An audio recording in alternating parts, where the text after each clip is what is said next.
If you ever find yourself on a dark, empty road and your headlights catch someone standing on the side, don't slow down. Don't stop.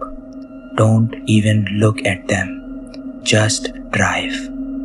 I'm going to tell you why, and by the end of this, you will never question that advice again. It all started at the most ordinary night imaginable. My wife beside me, my kids in the back, everyone singing, everyone laughing. We were happy, completely at ease, and then lights disappeared. There was a stretch of road between UAE and Oman that belongs to both countries. No streetlights, no settlements, no sign of life, just 2 lanes of asphalt cutting through open desert in complete, total darkness. And the only light in the entire road is whatever your car is giving you. We were still singing. I was doing 130 kilometers an hour, switching between high beam and low beam, the way any careful driver does. And then I made a mistake. That lasted less than 1 second. I hit the wrong switch. Headlights off, pure black, then instantly lights back on. In a fraction of a second between darkness and light, there was a man standing at the side of a road, white jubba, pristine, almost glowing, completely still, no vehicle near him, no reason for any human being to be standing there on foot in the middle of the desert at midnight. I did not stop. I kept driving. I left him behind me. Remember that. 30 seconds later, I saw him again.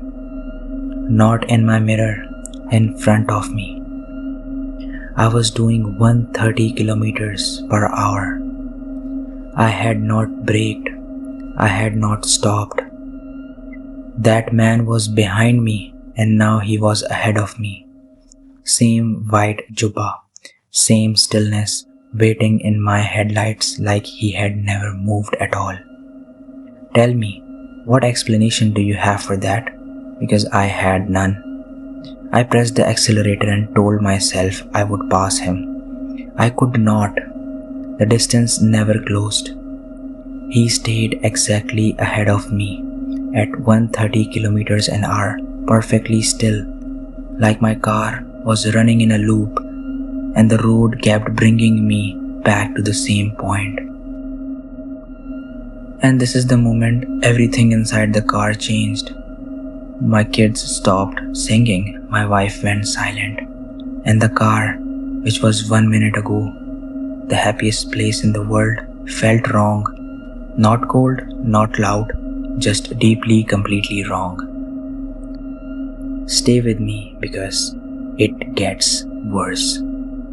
I started reciting every prayer I knew, every dua I had ever been taught. It came out of me automatically, urgent, desperate.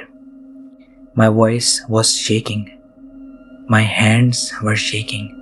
My children were crying. My wife had both hands on the dashboard. And I will be honest with you, I was more frightened than any of them. But I did not stop reciting, not for a single breath.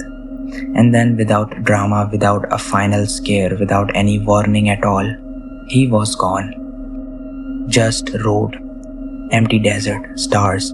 We were through. I drove the rest of the road in complete silence.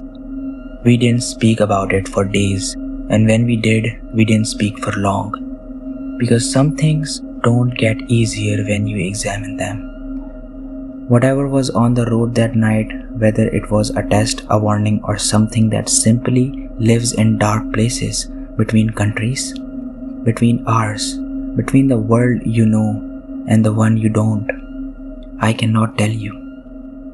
What I can tell you is that what I told you at the very beginning.